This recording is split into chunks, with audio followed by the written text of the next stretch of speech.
Boa noite, pessoal. Boa noite. Me dê um feedback aí, se vocês estão me ouvindo bem.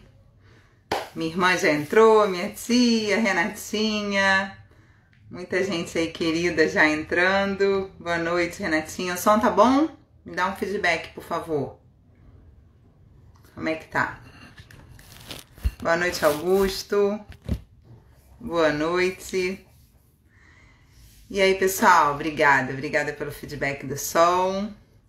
Vamos esperar o professor Edmur Paranhos entrar, mas enquanto... Ih, eu não fixei o comentário, peraí, fixei o título da live. Deixa eu apertar aqui. Isso.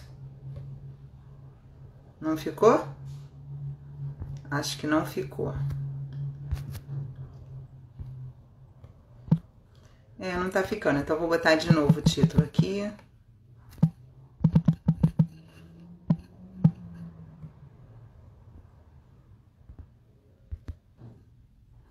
Bem, não sei se ficou aí pra vocês. Grande Carla Daniele, Gustavo Pacheco, nossa, quanta gente querida, professor Ivan. Deixa eu ver se o Ed já chegou. O Ed já deve estar entrando, ainda não chegou. Então, a primeira coisa que me perguntaram hoje é: o que é epistemologia, professora? Eu falei, excelente pergunta para a gente fazer para o Edmur, não é verdade? Excelente pergunta. Porque quando eu falei assim, Ed, vamos fazer uma live? Ele falou assim, vamos. Eu falei, queria que você falasse de dor. Mas programa um título assim, bem interessante. Não ficou, né, Renatinha?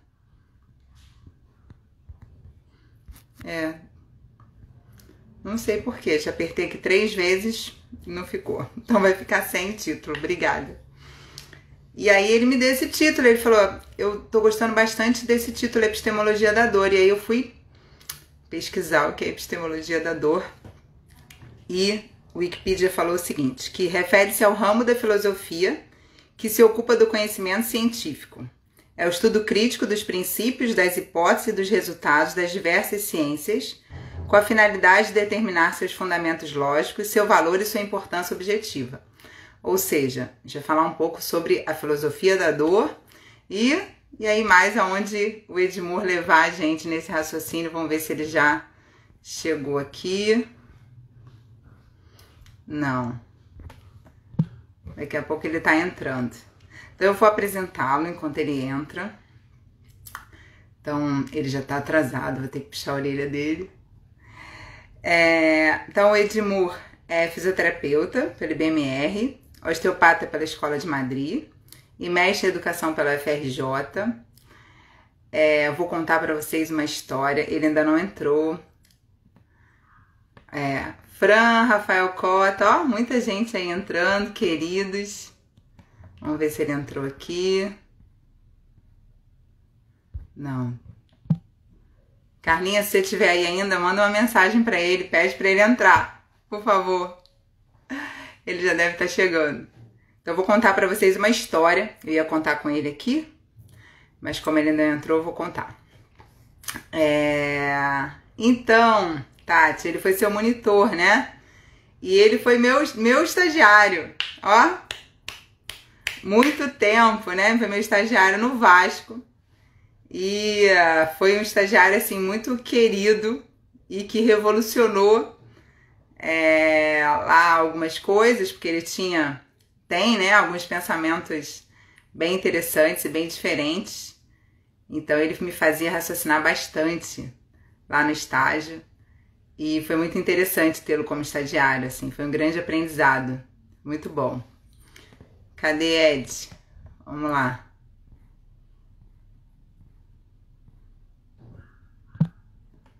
Deve estar chegando. Se a Carlinha tá aí, já mandou mensagem para ele. Olha lá, Gustavo também. Se tiver aí, manda uma mensagem para ele. Deve estar entrando.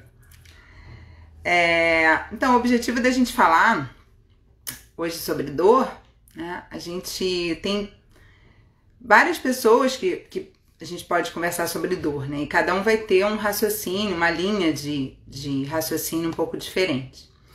E o objetivo de conversar com o Ed é porque o raciocínio dele leva a gente por caminhos bem diferentes na hora da gente pensar na dor. E o Ed é uma pessoa que ele fala tanto de ciência e tanto de filosofia e de poesia com muita propriedade. Então, é um cara que realmente eu admiro bastante. Pessoal, enquanto o Ed não chega, porque ele ainda não chegou, pelo que eu vi aqui, não. Vou falar no dia 3 de maio, vou dar alguns recados. Então, no dia 3 de maio, vou fazer uma live com um grande ídolo meu, né? Eu sou muito fã do Rogério Grossi, Rogério Gozzi, e ele vai fazer uma live comigo no dia 3 de maio. Então anotem aí na agenda. O Rogério Gozzi é da Anatomia Fácil. Então, quando eu estava fazendo minha formação em osteopatia, eu estudei bastante com ele, assistia muitos vídeos, muitas aulas dele, e eu convidei para fazer uma live e ele aceitou, e a gente vai conversar no dia 3 de maio, na primeira segunda-feira de maio. Deixa eu ver aí se o Ed está chegando. Se ele já chegou. Nada. Ed é danadinho. Renatinha, muito bom ter essa conversa aí com o Rogério Gozzi. Deixa eu mandar um WhatsApp aqui pro Ed. Isso, é imperdível. Também tô bem feliz. Vocês estão aí ainda? Porque eu parei aqui para mandar uma mensagem para ele. Ah, chegou! Chegou! Vamos lá, vamos esperar que ele aceitar. Isso, Rogério Gozzi, Zélia. Isso. Oi, Ed! Já mandei uma mensagem para você lá no WhatsApp. Cadê você, Ed? Esqueceu de mim. Cara, você não sabe. Olha aqui. Eu tava falando com o Palmiro, cara. E aí a conversa foi esquentando. Eu falei assim, e agora, caraca, eu tenho que te ligar o telefone, falar com a Vanessa e o Palmiro ali. Pai, coisa acontecendo, fervendo. E foi uma situação. Muita emoção, Desculpa. muita emoção. Não, tá Pô. tranquilo.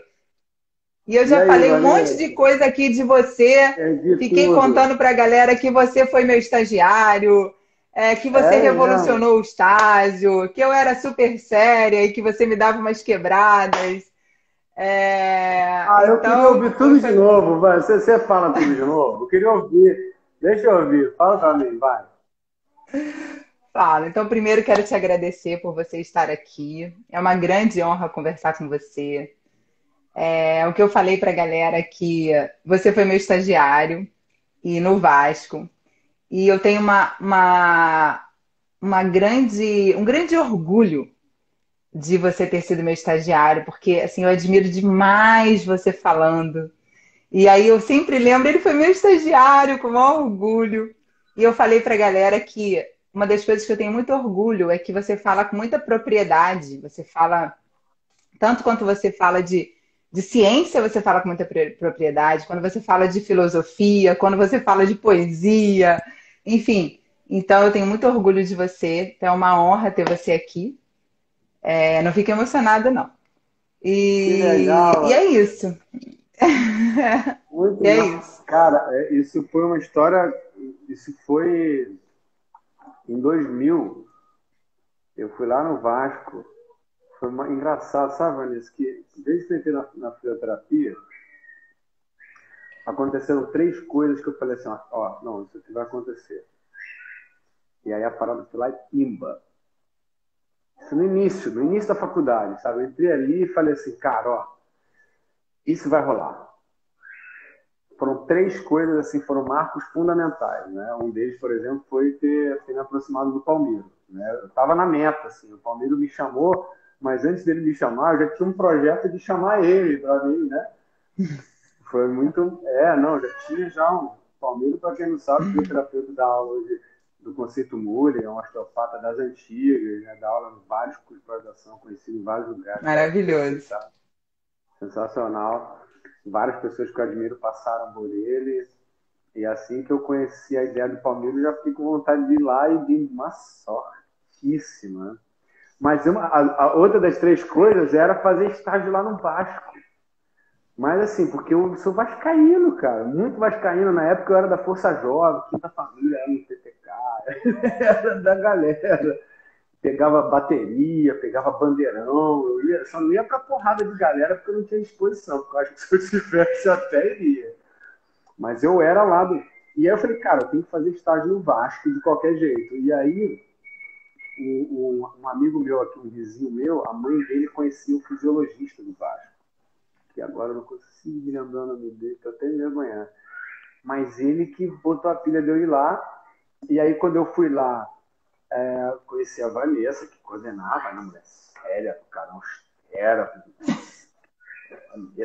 Eu era muito brava, né, Ed? Era brava, né? Eu olhava assim, nossa. E eu tava no quinto período. Foi muito legal, porque eu cheguei lá e o departamento médico estava em obra. Não sei se você vai lembrar. A gente tinha saído daquele lugar, né? E ficado numa salinha super improvisada, super difícil, quente pra cacete. Era verão lá, lá na Barreira, super quente, São Cristóvão. E aí, Verdade. eu cheguei lá, a gente conversou, e aí foi assim, pô, não vai dar, cara, a gente só aceita a partir do sexto período. Nossa, me deu uma dor no coração. Falei assim, aí fiquei conversando com você e tal. No final da conversa, não sei se você vai lembrar disso, no final da conversa, tu falou assim pra mim assim, cara, olha só, a gente só aceita a partir do sexto período, mas eu gostei de conversar com você, o fato de você ter sido um monitor de anatomia, talvez, você ser, ainda era, né? De você ser um monitor de anatomia, eu acho que pode ser que, né, te deixe numa posição mais tranquila. Vamos fazer o seguinte, você pode ver. Você lembra disso? Não sei se você vai lembrar.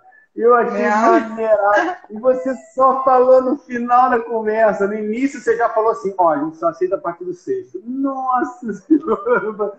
Eu passei a conversa toda, já era. Mais tarde eu volto, né?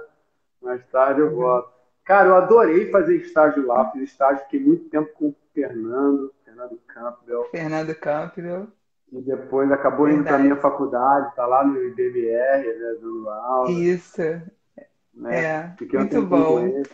Era muito legal, cara. Você me dava mais espaço, assim, mesmo sendo novo, era muito legal, assim. Botava a mão na galera. Sim, eu falei que você revolucionou o estágio, que você me dava umas quebradas, porque eu ia te chamar a atenção às vezes, e, por alguma coisa, né, de estágio, e aí você me dava umas quebradas, porque você já era filósofo naquela época, né?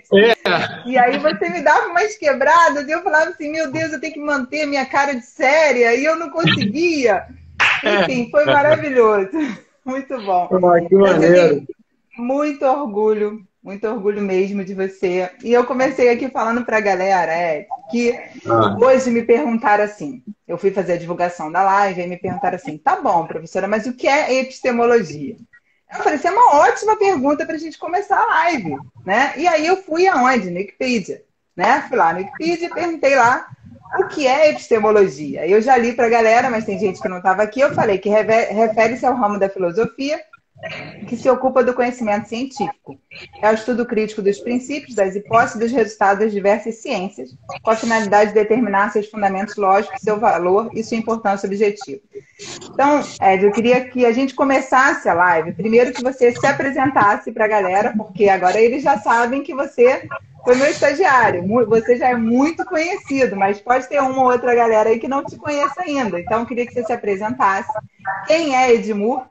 E que você começasse falando da epistemologia da dor. Por que esse tema? Por que esse título? Que colé desse título, né? Vanessa, eu tenho um pouco de dificuldade de falar de mim, então já vou emendar já falando da epistemologia, porque de uma certa forma mistura com a importância do que eu tenho sido, né? Formação básica eu fiz o IBMR de 98 a 2002, né? Fiz estágios em centros ortopédicos pelo Rio de Janeiro, fiz no Centro Ortopédico da Gávea, cheguei a fazer estágio, isso tudo antes do período normal do estágio, né? Aquela meio na curiosidade, né? No terceiro período, por exemplo, eu estava lá numa clínica da Marinha, aqui na Tijuca, vendo como é que era e tudo, né? Aí no quinto período eu fiz estágio lá no Vasco, né? Comecei lá no quinto, que foi massa, fiz estágio lá com a Vanessinha, com o Fernando. atendia lá os atletas do Vasco, né? Eventualmente o pessoal do futebol, porque eu ia no período da tarde, né? Se não me engano, era terça, quinta tarde, então era mais o pessoal do atletismo e o pessoal dos juniores, né? Naquela época. A memória tá E, boa, hein? né? Pô, o Fernando foi muito bacana porque a gente conversava muito, ele era um cara muito aberto. E lá foi muito legal porque foi um celeiro assim, de desenvolver ideias a partir de uma lógica anatômica e biomecânica. Naquela época eu já tinha muito essa coisa de ficar entendendo o mecanismo. Eu me lembro uma vez que no segundo período, quando eu estava aprendendo músculo, eu estava no meu quarto, tinha uma beliche no meu quarto, assim, eu tenho 3 irmãos e 2 irmãs, né? Então era gente pra cacete em casa. Aí eu peguei a minha irmã é 1 ano mais nova que eu. E eu pegava a minha irmã e eu ficava testando coisas nela para ver se dava o que eu achei que ia dar. Por exemplo, uma vez eu peguei e fiz uma flexão do joelho dela com extensão e fiz uma rotação externa para saber se o quadríceps mais a medial faria mais alongado, se eu alongasse um vasto medial. Era uma viagem que eu tinha, mas isso eu estava assim, fazendo anatomia 2, só porque eu estava conhecendo o músculo, eu comecei a pensar, né? Naquela época eu já ficava tentando identificar. E lá no Vasco, o Fernando comprou muito desse barulho. Aí ele me deixava fazer algumas coisas lá, né? Claro, eu seguia toda a ideia, todo o protocolo, toda a proposta terapêutica. Eu não ficava também, né? é, eu assimilava, ele entendia muito de corrente, né? Estudava. Naquela época a gente tinha uma corrente interferencial. Você lembra que a gente usava corrente interferencial? Claro, sim, Como é que eu sim. tinha uma maleta com várias correntes diferentes, corrente russa, era uma maleta, porra, o Fernando pegava a maleta assim, ele vinha tudo cheio de pompa, a gente olhava, nossa, passando. Parecia assim, a gente jogava pétalas de rosas para ele passar. Lembra? Era maneiro. Era uma máquina maneira, ele gerava a mesma coisa, era muito legal. Mas ao mesmo tempo que assim, eu participava disso, ele me dava espaço para pegar, puxar, esticar e tal.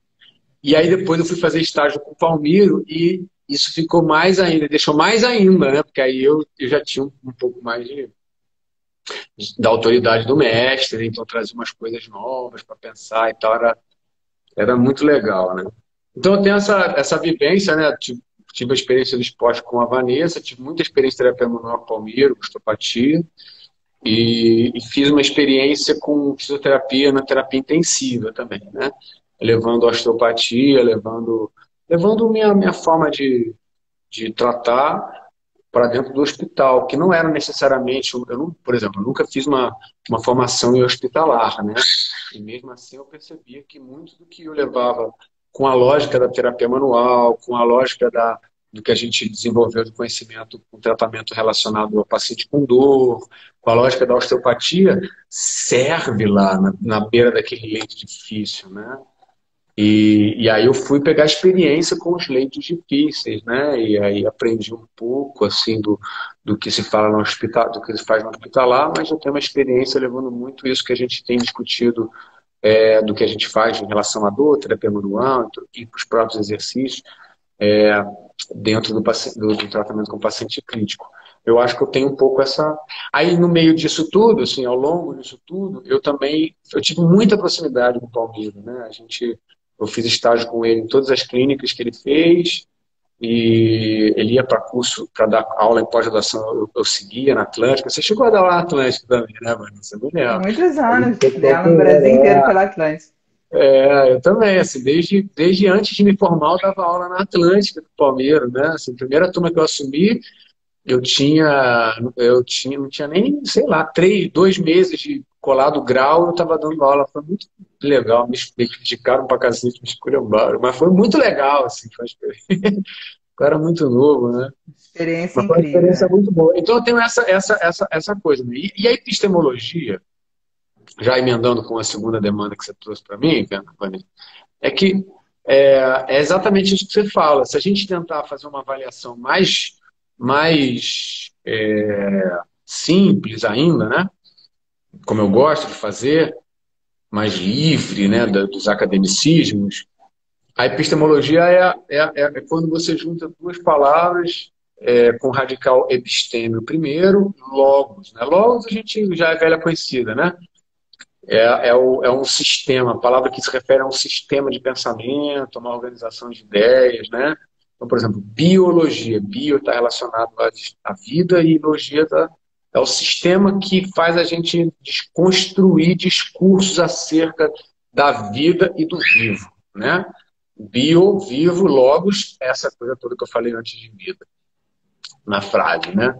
Então, a epistemologia seria um sistema de olhar, a forma como você classifica, a forma como você computa a, a episteme, que vem do grego, que se refere a conhecimento. Então, é o estudo de como que o conhecimento vai evoluindo ao longo da história. Ele tem uma contraparte, por assim dizer, dentro da filosofia, ao que eles chamam de filosofia metafísica, né? Na filosofia metafísica, a preocupação é identificar a verdade das coisas, né? O que é o bem? O que é o moral? O que é o certo? De uma forma absoluta, né? Isso é a metafísica, ou seja, está para além, transcende as organizações tais quais elas são. A epistemologia, ela estuda o desenvolvimento do discurso. Então, ao invés de pensar a verdade do certo, a gente fica avaliando o que se pensa como certo nesse momento da história.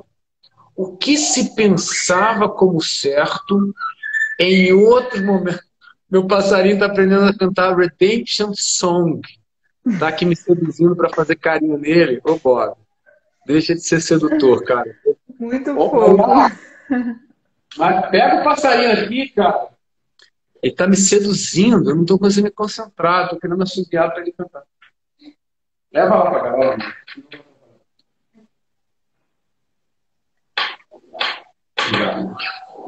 Desculpa, Vanessa. Bichinho. Nada, adorei o passarinho. Ele fica solto na casa, Ed? Cara, tá sendo uma questão para mim, cara. Porque eu não consigo cortar a asa do passarinho. Porque eu sempre quis voar, entendeu? E aí, ver o passarinho que pode voar, tirar essa possibilidade dele, para mim é um negócio. Tá sendo uma questão para mim. É simples tirar a pena, entendeu? Mas aí eles estão se divertindo muito. Só que eu tenho que fechar a casa inteira, porque o Hermeto Pascoal, por exemplo, já fugiu de casa várias vezes, cara. Entendi. Cara, sexta-feira, você não tá entendendo. Sexta-feira eu vi um National Geographic na minha. Tem uma copa de árvore na minha janela. Agora tá escuro, não dá pra ver. Cara, a gente tá viajando na conversa, né? Mas um gavião. A gente já volta. Cara, eu moro aqui há 16 anos, Vanessa. Eu nunca vi um gavião nessa árvore. Moro aqui. Veio um gavião atacar meu passarinho, o gavião atacou meu passarinho, deu uma sorte. Não, bom, é uma outra história, mas ele tá vivo. Mas ele tá bem? Mas tá bem. É Hermeto Pascoal, eu tenho um passarinho albino, eu chamo de Hermeto Pascoal, aquele lá, o coloridinho, o Bob Marley. Mas aí, Vanessa, você tá falando da epistemologia, é um entendimento, ao invés de pensar o que é o certo, o que é, né, o bem, o justo, ele se trata de avaliar o que está sendo dito como o bem naquela hora. O que está sendo dito como certo naquela hora. O que foi dito como certo na década de não sei quando. O que foi dito como bem na tal século. Entendeu? Então existem essas formas de pensar, e quando a gente fala epistemologia da dor, a ideia é pensar o que tem sido dito sobre dor e confrontar como a história do que tem sido dito como dor e pensar o que isso influencia a nossa forma de interagir com o paciente. O que faz, na minha opinião, aí essa é totalmente, o que na opinião do Edmur, isso traz para a clínica, né? E aí eu já respondo, a ideia de transitoriedade dos saberes que a gente fica replicando todas as ideias que a gente fica falando por aí, porque a vértebra tem que fazer um ajuste, porque o músculo tem que alongar, porque o músculo tem que ficar forte, porque tem uma simetria, porque tem uma escápula alada numa síndrome de cinese patológica, porque tem um subgrupo, não sei o que lá, de manipulação, porque tudo que a gente pode falar sobre uma condição, ela tem uma data que começa e, mesmo que a gente ainda não tenha visto, uma data que termina. Ou seja, quando a gente avalia o conhecimento, ao invés de ficar pensando o que é certo, pensar o que nós temos dito, faz a gente identificar aquilo que realmente é muito importante da gente ter em mente quando a gente vai para o encontro terapêutico em relação àquilo que a gente pode usar para melhorar ainda mais a nossa capacidade. Entendeu, Vanessa? Tem uma coisa que é para você, por exemplo, tem uma coisa que você tem várias características agora. Tá? Tem uma que se você não tiver, não adianta as outras. Não interessa.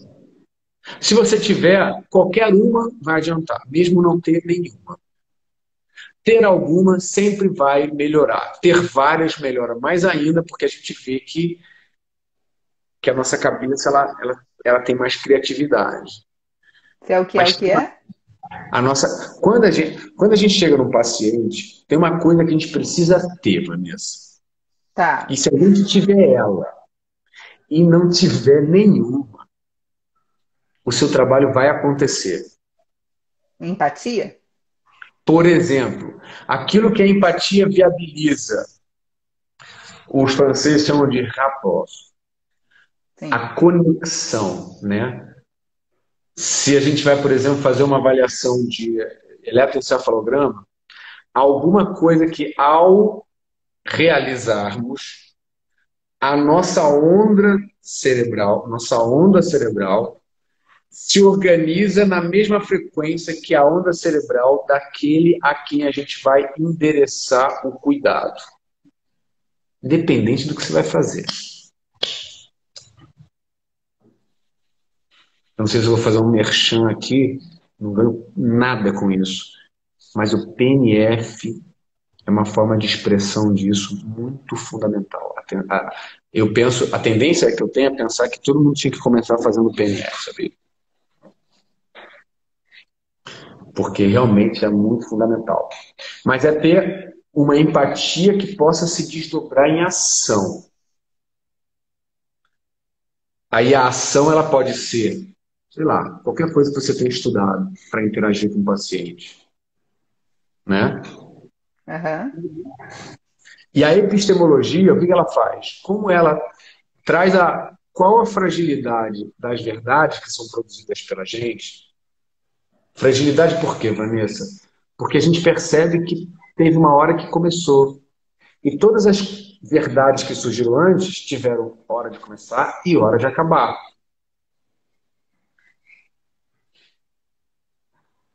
Então ela é... Vai lá, acaba essa frase. Ela é temporária sempre. Mas a necessidade de conexão, ela é desde sempre. Se não há conexão, não há trabalho, Vanessa. Perfeito. E se a gente for pensar, o que a gente precisa fazer efetivamente? O que para mim pode conceituar um fisioterapeuta? Uma pessoa que, através de convencer o movimento, faz uma outra pessoa se sentir melhor e realizar mais coisas. Excelente definição. Essa definição não tinha visto. Gravou essa definição? Não, vou assistir a live de novo. Cara, sabe o que acontece? Daqui a pouco vem uma pessoa e diz, caralho, eu adorei quando você falou isso. Eu falei, cara, eu não me lembro quando eu falei. Porque acho que foi assiste lá a live, que tá lá. Mas você entendeu como é que é?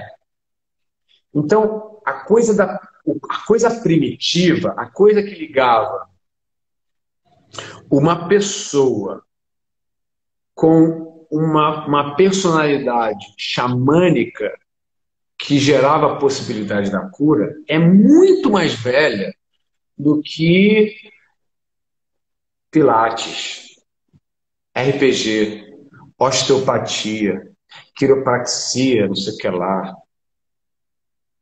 Busquet, GDS, subgrupos, Mackenzie, Nathan, Mulligan, sei lá, bota todas as etiquetas que você já ouviu na fisioterapia no mesmo lugar.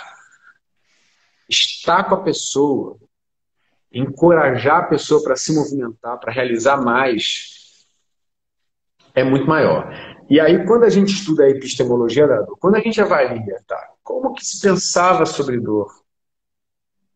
Quais são as novidades novas? Quais são as Essa era a novidades? minha pergunta. Já que a epistemologia tem a ver com cronologia, né, e tem a ver com o que já foi feito, com o que passou e o que é feito hoje, queria te perguntar, o que a gente tem hoje de moderno em relação à dor? O que você vê hoje que mais funciona na sua prática? Então, o que eu tenho percebido que baliza meu olhar é a teoria da neuromatriz hoje.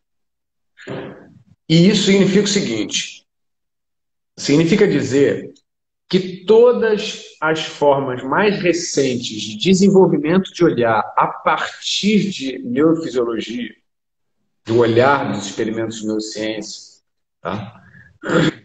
Eles tendem a dizer que a dor é uma experiência associada a uma sinapse que acontece em todo o sistema nervoso central.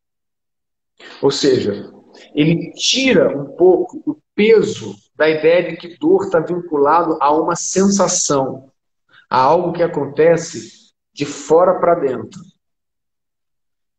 Tanto que as pessoas que estão mais, vamos chamar de atualizadas em relação ao que se produz na neurociência da dor, elas tendem a diferenciar dor de nocicepção, né? Onde nocicepção é aquilo que a gente chamava de dor. E é uma coisa que está em construção. Se vocês pegarem, por exemplo, livros recentes de neurofisiologia, de neurologia, de neuroanatomia, quando falar sobre sensações, vai falar que nociceptor é o receptor que sente a dor, porque ainda vibra com uma forma mais antiga de avaliar a dor, né? Mas o mais correto é dizer que nocicepção ele é a capacidade que um receptor tem de converter estímulos de alta intensidade em sinal eletroquímico. E esse estímulo de alta intensidade a gente chama de estímulo nocivo, porque é um estímulo que, se não for traumatizante, é potencialmente traumatizante. Então a gente chama de nocivo por isso. Por isso que a gente fala de nocicepção, percepção do nocivo. É um mecanismo de proteção tecidual. Tá? Isso informa o sistema nervoso central, a princípio, que há um estímulo de alta intensidade. Isso não necessariamente vira dor. Para virar dor, ele tem que ser capaz, esse tiro do estímulo de alta intensidade para dentro do sistema nervoso central, ele tem que ligar no sistema nervoso central uma rede de sinapses que, quando ela se ativa, a pessoa descreve: estou com dor. Isso é dor. E muitas vezes essa rede, ela é uma rede que se liga não por um estímulo de alta intensidade, às vezes por uma lembrança, por uma memória. Entende? Sim. Acho que congelou, Ed. Agora tô. Vocês estão me ouvindo? Estou sozinho aqui? Não, a gente está te ouvindo. Tá me ouvindo? Tá me ouvindo, Ed? Acho que ele congelou.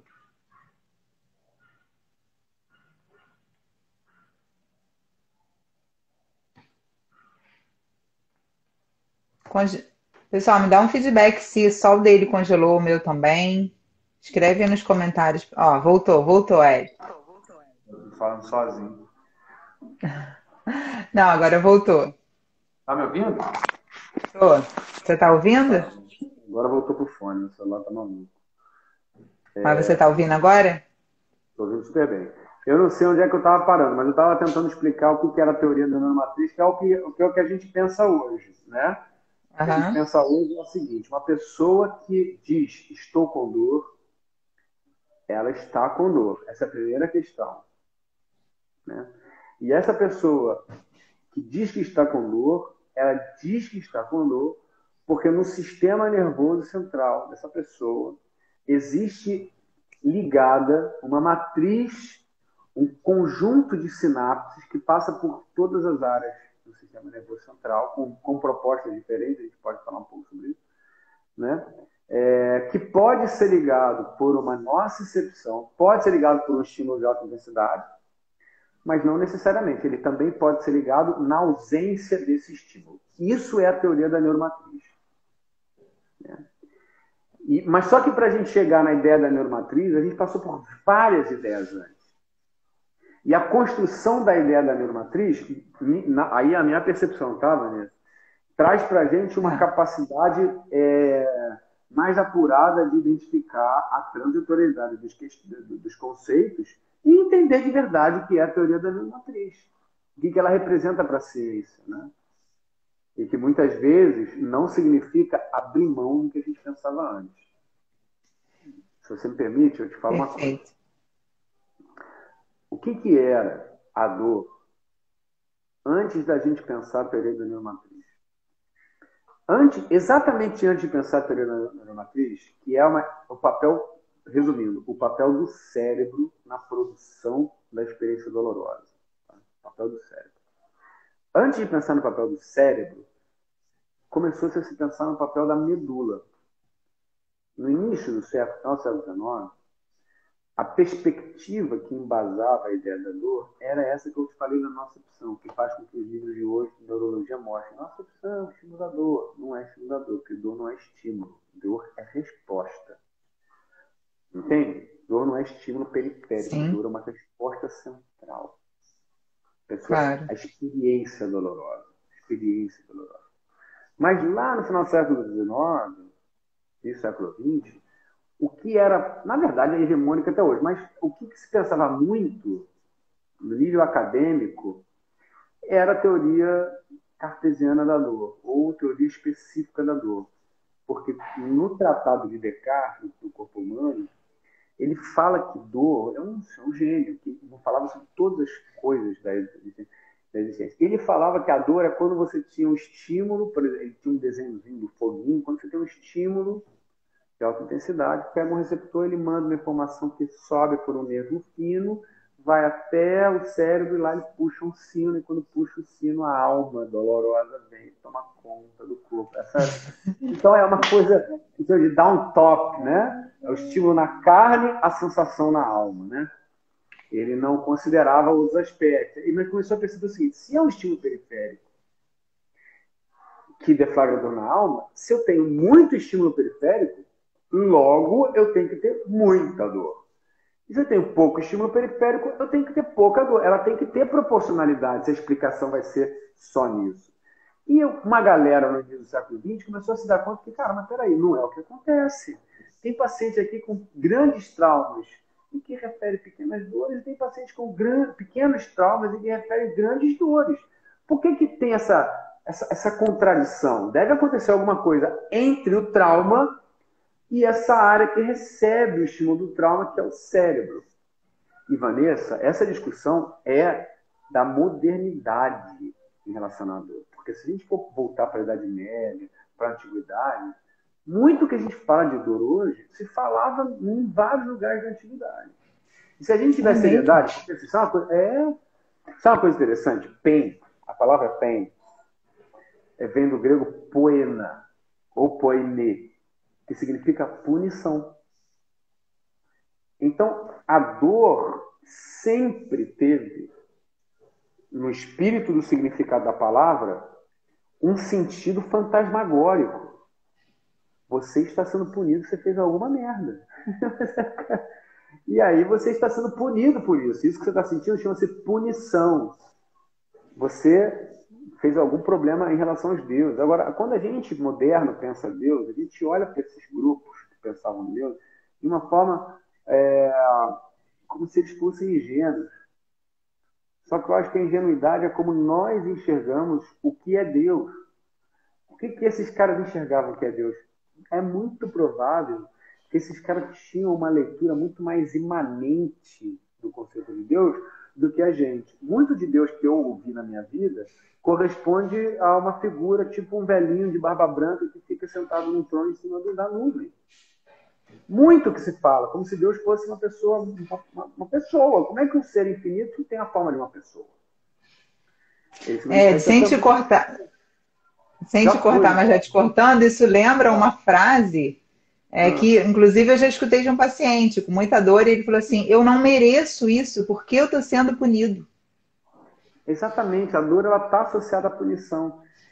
E hoje a gente precisa lidar com essa significação, que é uma significação absolutamente antiga, uma significação suméria, mesopotâmica, sabe, pré-egípcia, entendeu? Já se falava da ideia da dor como uma punição, né? E aí hoje ela tem essa conotação mais cerebral, não é novo. Alcimaion de Crotona, que foi um grego antes de Cristo, ele falava do cérebro como centro. Alcimaion antes de Cristo, estou achando que ele pode ser da escola de Alexandria, um pouco pré-escola de Alexandria, pode ser. É ali pertinho do homem, velho. Esse cara, muito tempo atrás, falou que o cérebro é central na dor. E o cérebro é central na dor? Cara, eu vou falar uma coisa aqui, não. A dor é da existência inteira. O cérebro tem um papel que é esse das sinapses. De fato, é muito engraçado que vocês falam, sem cérebro não há dor. Também sem corpo, o cérebro não faz nada. É muito complicado, assim, mas eu gosto de pensar o seguinte.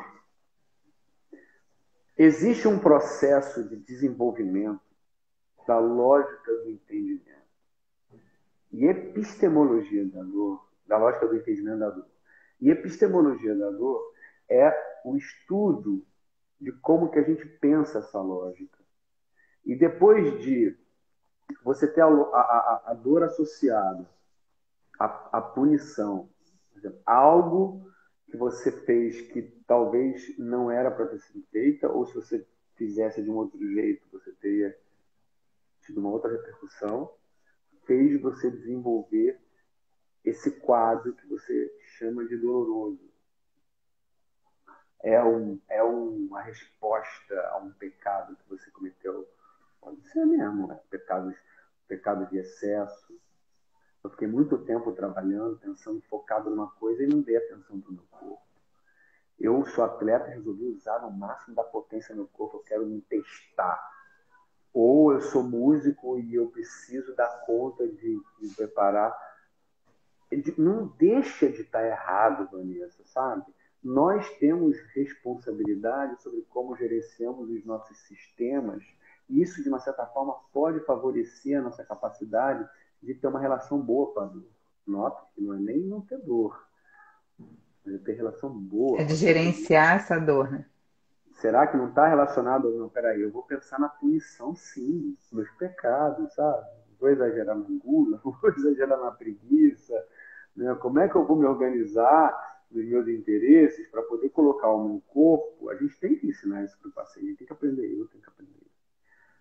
Mas isso tem uma coisa com a dor. Então, eu acho que se você for pensar, por exemplo, hoje, o modelo biopsicossocial, ele interfere. Como a pessoa significa dor? Como a pessoa significa Era uma saúde? pergunta que eu ia fazer para você agora. Assim, como que você vê o biopsicossocial? E a outra coisa que eu queria saber, a gente ainda tem 15 minutos, ainda dá tempo.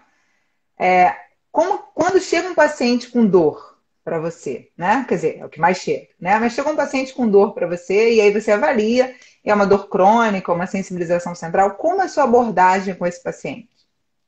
A primeira coisa é tentar identificar qual o mecanismo mais provável que prepondera naquele quadro, porque a gente nunca vai enquadrar a pessoa num mecanismo específico, né? Grosso modo, assim, de início, os mecanismos são se essa dor ela tem uma predominância nociceptiva, neuropática ou nociplástica.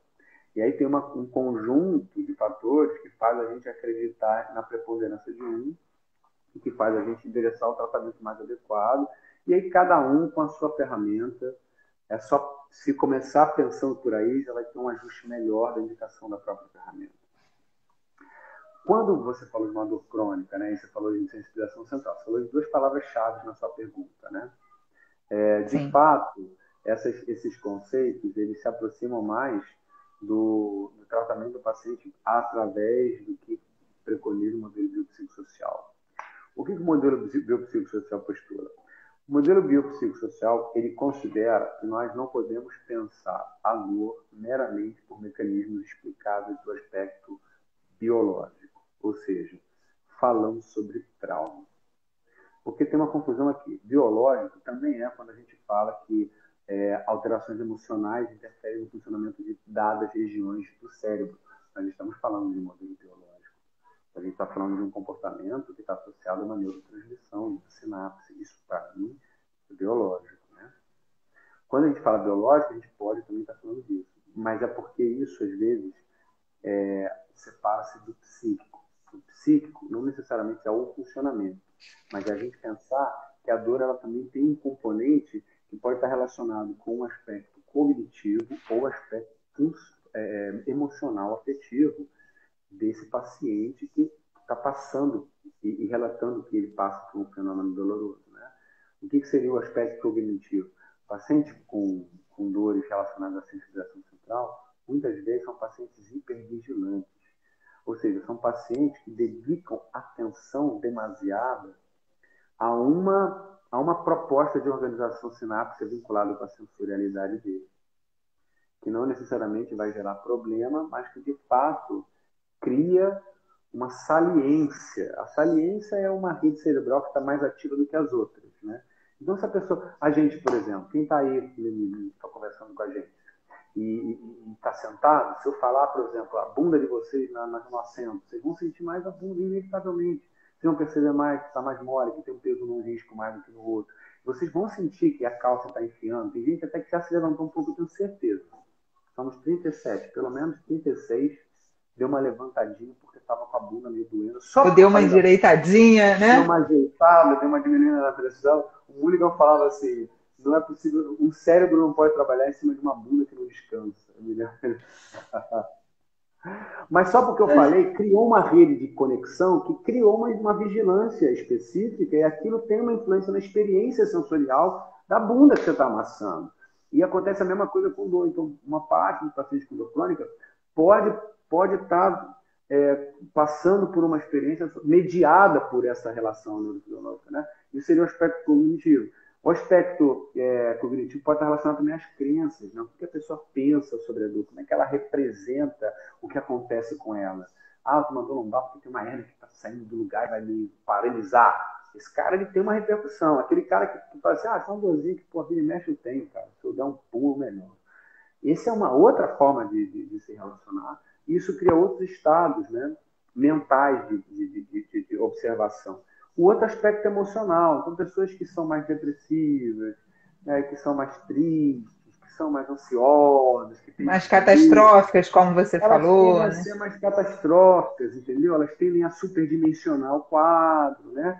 E aquilo influencia todo esse arcabouço sináptico que faz a rede acender, aquela rede, quando acende a referenciador, faz essa rede acender.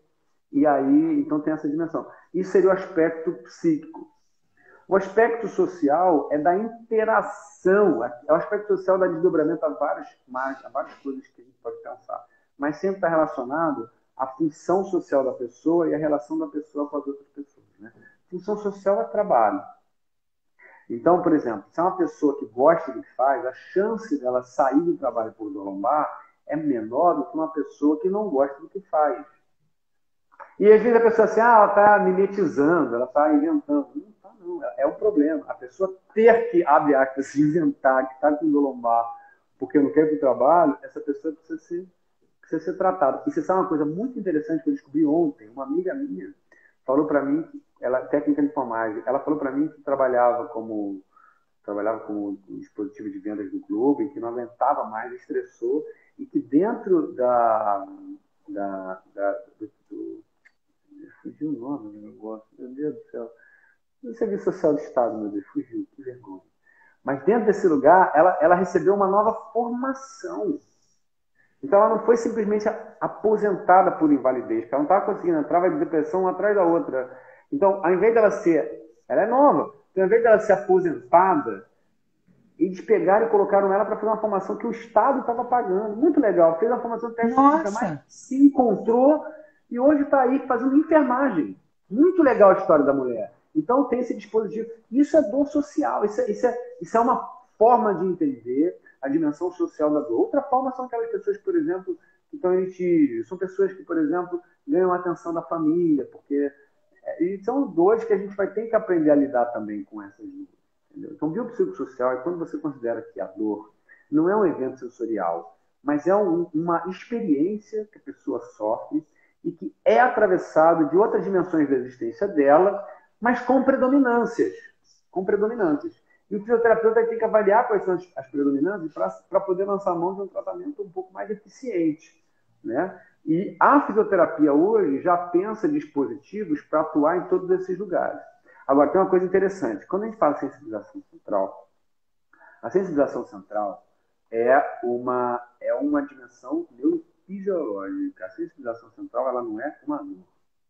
A sensibilização central é um reforço da rede sináptica que faz com que o limiar de excitabilidade de uma rede matriz de dor fique mais fácil de você ativar. Então, quanto mais sensível, menor o limiar de excitabilidade. Quanto menor o limiar de excitabilidade, menos estímulo é necessário para deflagrar essa rede cerebral. Isso significa dizer que pouco estímulo causa muita dor, né?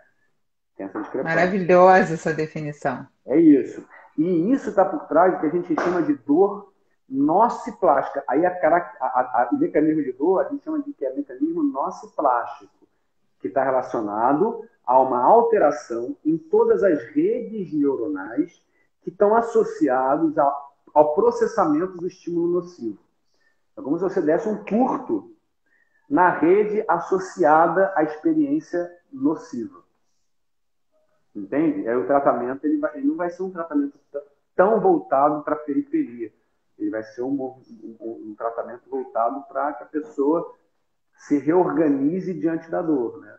E aí você tem vários tipos de tratamentos que ajudam nisso. O CFT, por exemplo, ajuda nisso, que o Ney fala muito sobre o CFT. Abordagens cognitivo-comportamental. O Mindfulness ajuda nisso. O Educação em Dor ajuda nisso, né? A hipnose ajuda nisso. Então, tem uma série de dispositivos que o fisioterapeuta pode fazer uso deles que ajudam nesse tipo de paciente. Mas é uma coisa interessante que a gente fazer, Vanessa, é desvincular dor crônica de dor nociplástica. Porque tem pessoas que têm características nociplásticas, mesmo em dores que não têm 3 meses ou mais. E tem pessoas que têm dores há 3 meses ou mais, e que não tem muita característica nociplástica. Que se você pegar... Agora eu vou falar para os osteopatas, né? Porque eu vou puxar a sardinha para o meu lado. Tem muita dor que está associado a sistema neurovegetativo ou sistema visceral que reproduz sintomas que a gente pode classificar como nociplástico. E aí, se você não tem a perspectiva da visceral, da neurovegetativa na sua mão, você acaba colocando como nociplástico. Então, tem casos crônicos que não necessariamente são nociplásticos, são nociceptivos, que voltam, são nociceptivos viscerais, que estão associados ao funcionamento de outros sistemas que a gente, como fisioterapeuta, acaba não vendo, mas o osteopata tem um pouco mais de chance de ver. E o fisioterapeuta, uma hora vai ver, tem o Paulinho Bastos, por exemplo, tem falado muito sobre visceral a partir de uma lógica da fisioterapia com exercício, com evidência até, o pessoal gosta aí, né? Então a gente desvincular uma coisa da outra e considerar que a gente precisa ter só uma ferramenta para entender o mecanismo, para saber como que o nosso instrumental pode ajudar, e se a gente não consegue ter instrumental para ajudar em todos os casos, desenvolver, porque hoje está fácil, muita gente muito boa aí. Falando de dor, né? Falando de dor e dando possibilidade de entendimento, né? A gente tem mais 4 minutinhos, queria conversar assim, muito mais, porque a gente tem como, né, raciocinar aí muita coisa sobre isso que você está falando, mas eu queria que você falasse um pouco, não sei se está tendo agora, porque a gente está nesse tempo aí de Covid, mas eu queria que você falasse um pouco do seu curso, porque eu achei muito curioso, eu queria que você falasse em curtinho, né, porque a gente só tem 4 minutos. Queria que você falasse do seu curso, se vai ter algum outro, porque eu achei muito interessante a forma, o que você aborda.